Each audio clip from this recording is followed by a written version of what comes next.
Tonight, today's show weatherman and SUNY Oswego alum Al Roker is back on campus. We'll tell you why.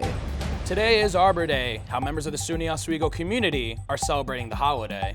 And the latest in redistricting in New York, how your assembly district may be affected ahead of the 2024 elections. This is Oswego Now.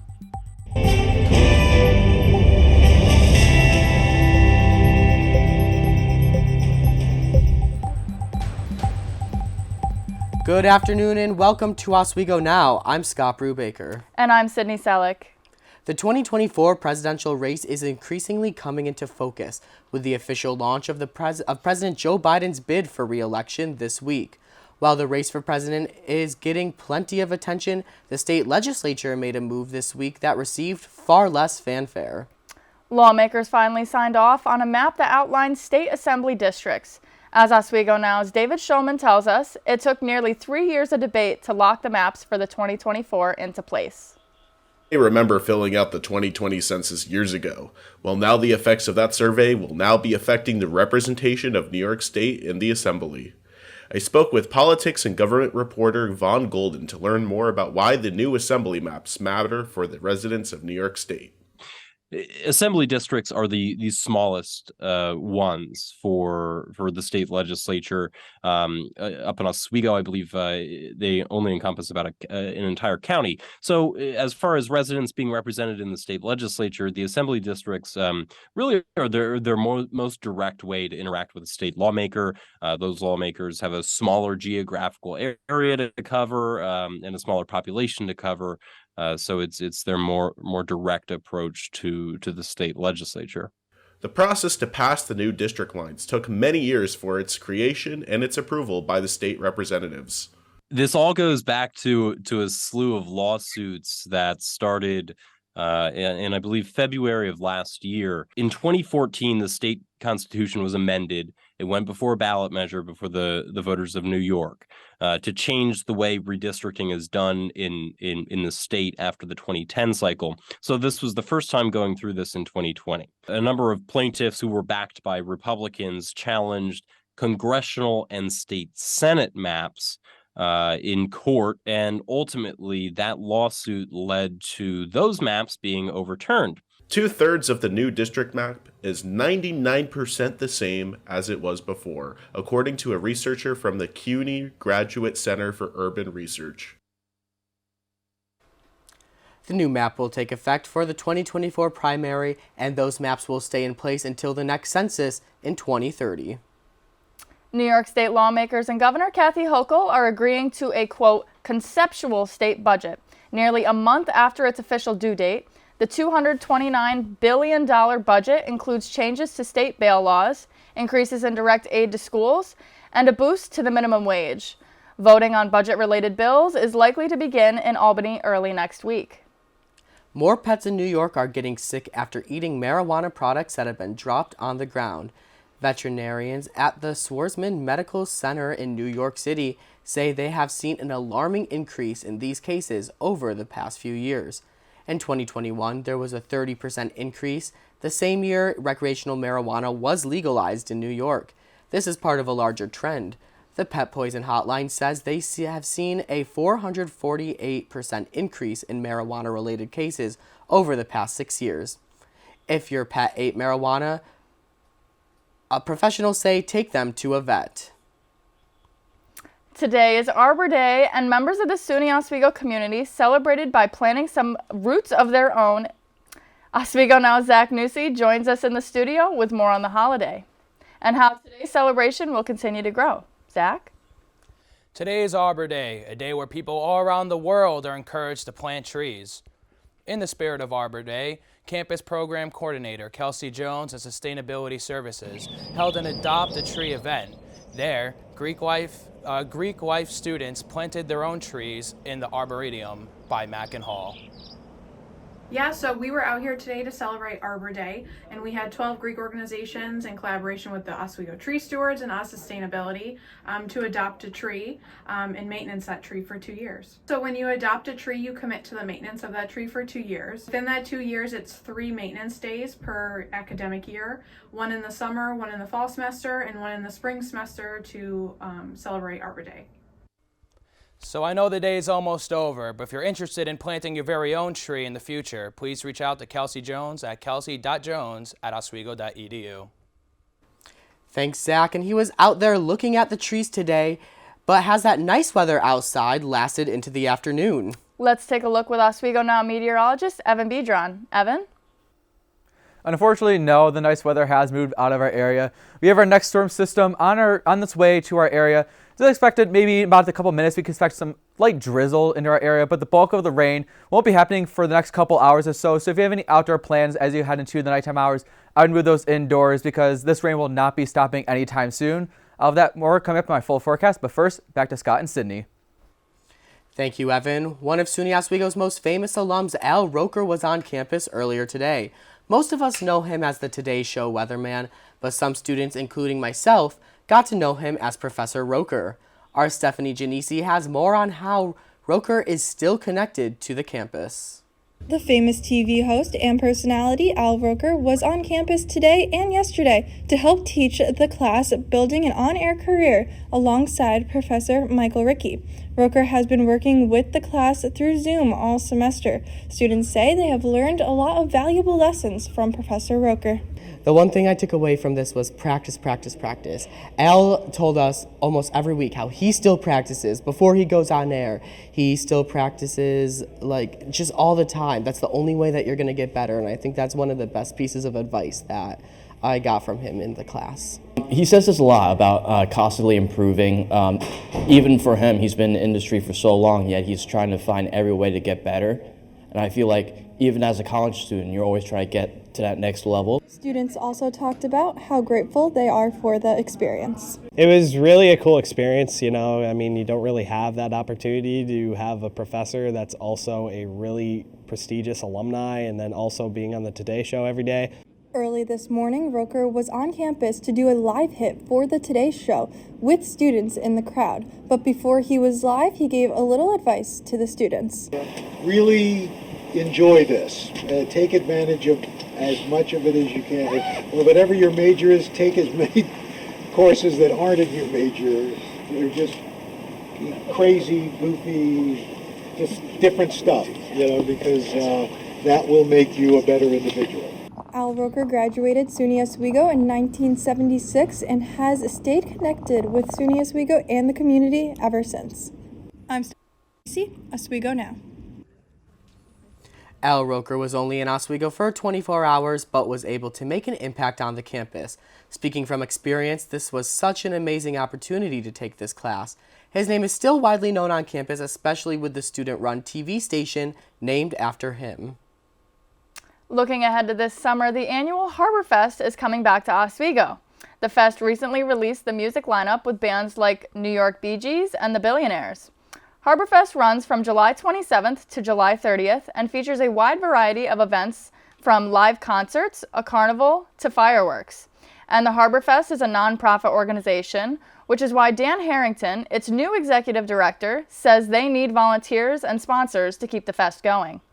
You name it, all the local businesses, they help out. The city of Oswego, the county of Oswego, the Port of, the Port Authority, and it all comes together. And so basically, it is all sponsorship and volunteers. And the volunteers are, just people that come to help.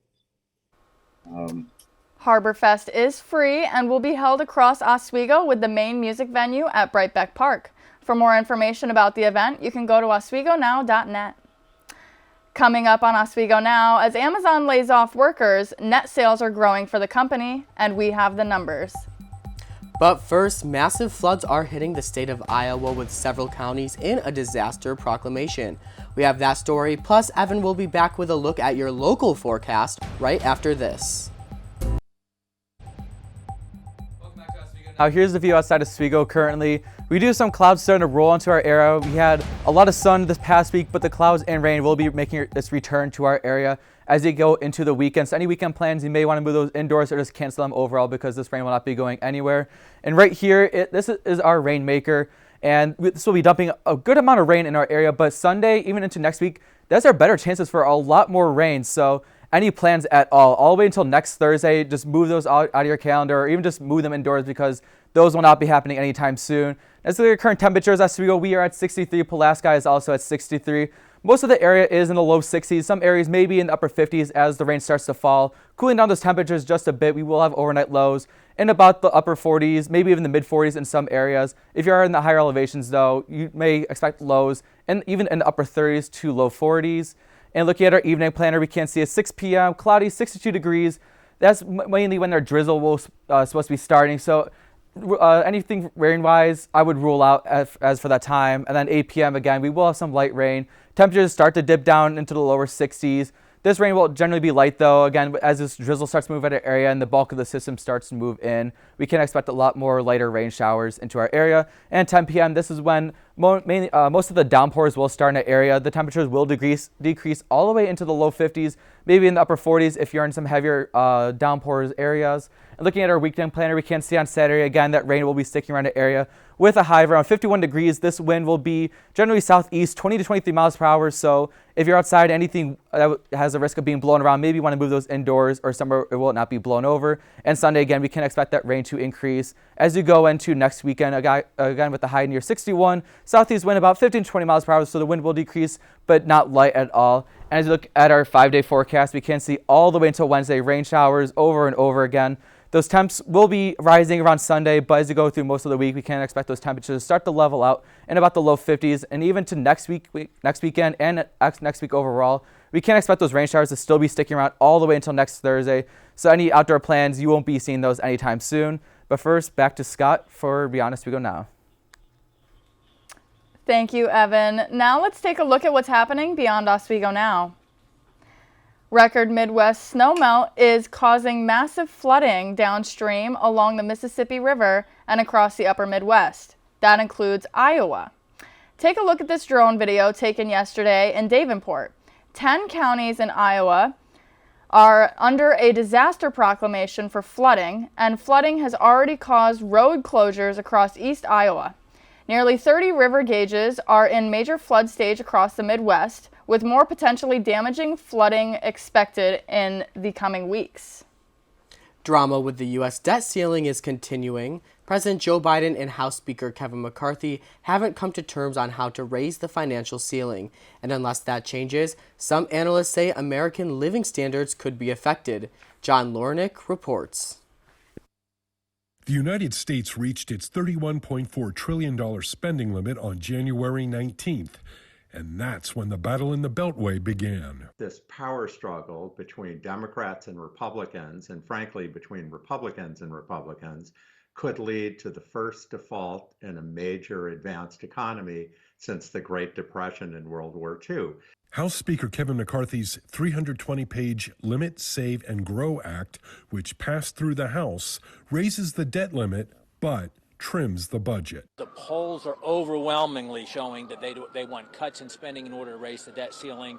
We've done the responsible thing, and the president and the Senate need to accept that. President Joe Biden and most Democratic lawmakers aren't interested. The discussion on the debt ceiling ought to be agree to raise the debt ceiling, period, end of story.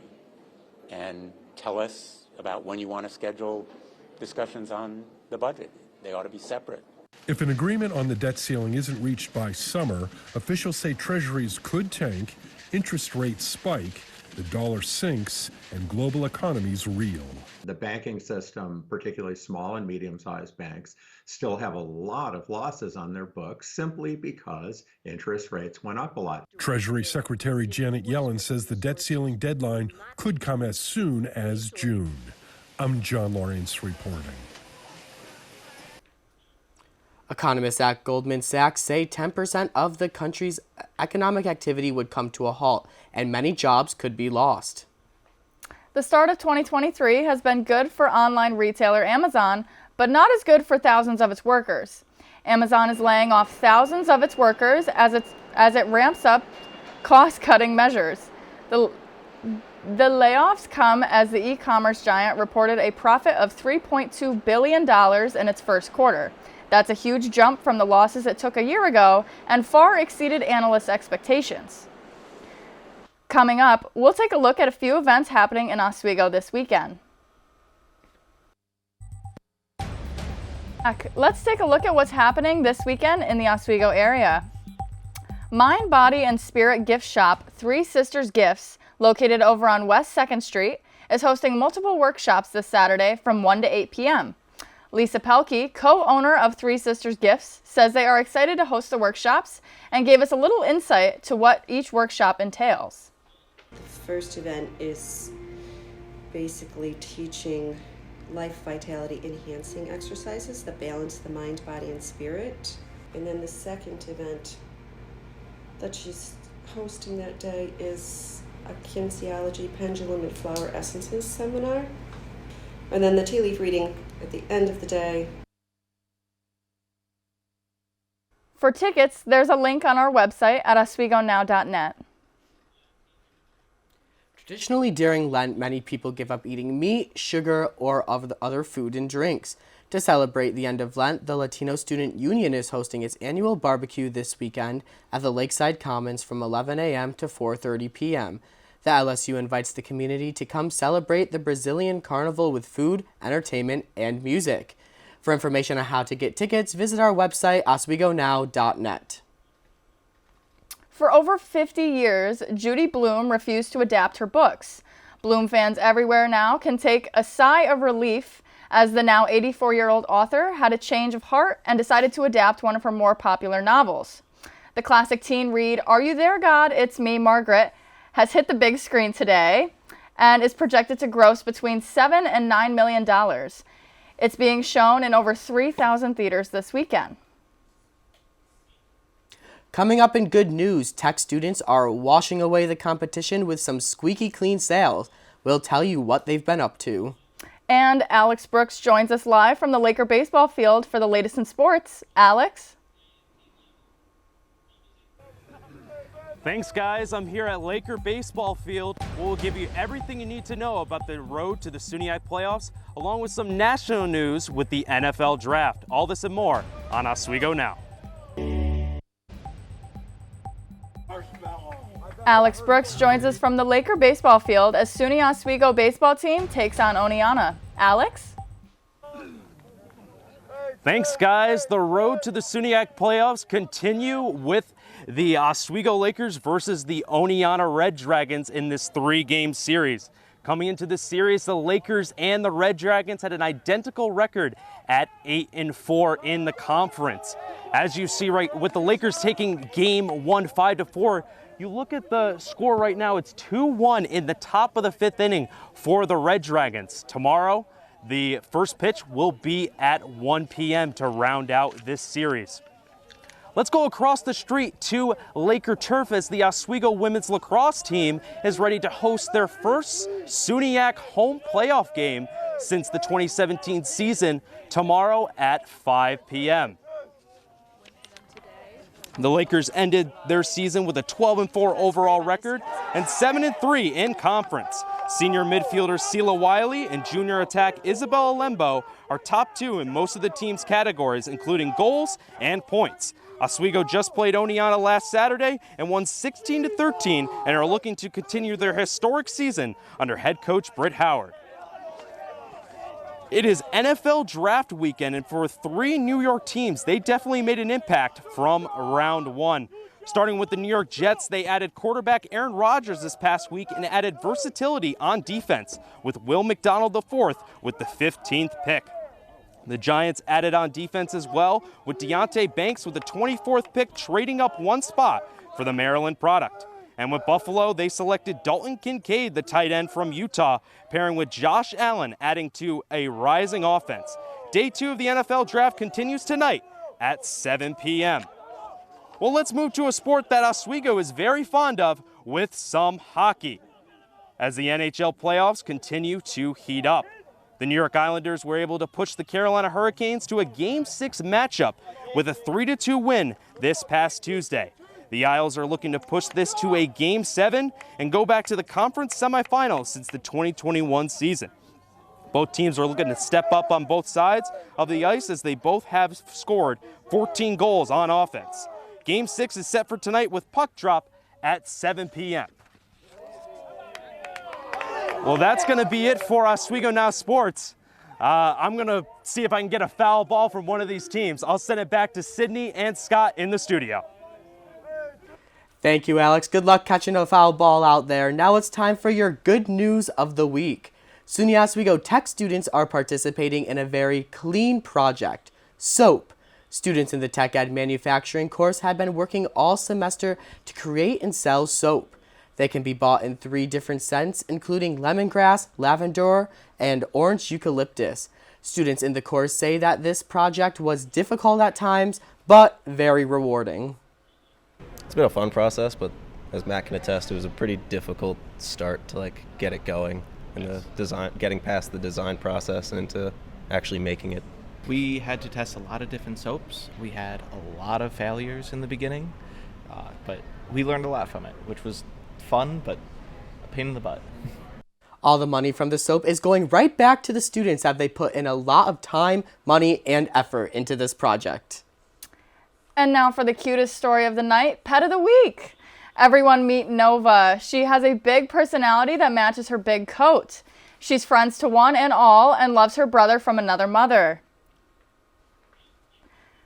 Cosmo, who we first introduced to you last week. If you're interested in adopting either Nova or Cosmo, contact the Oswego County Humane Society. And forget a goose chase. This week, some Illinois police went on a cow chase.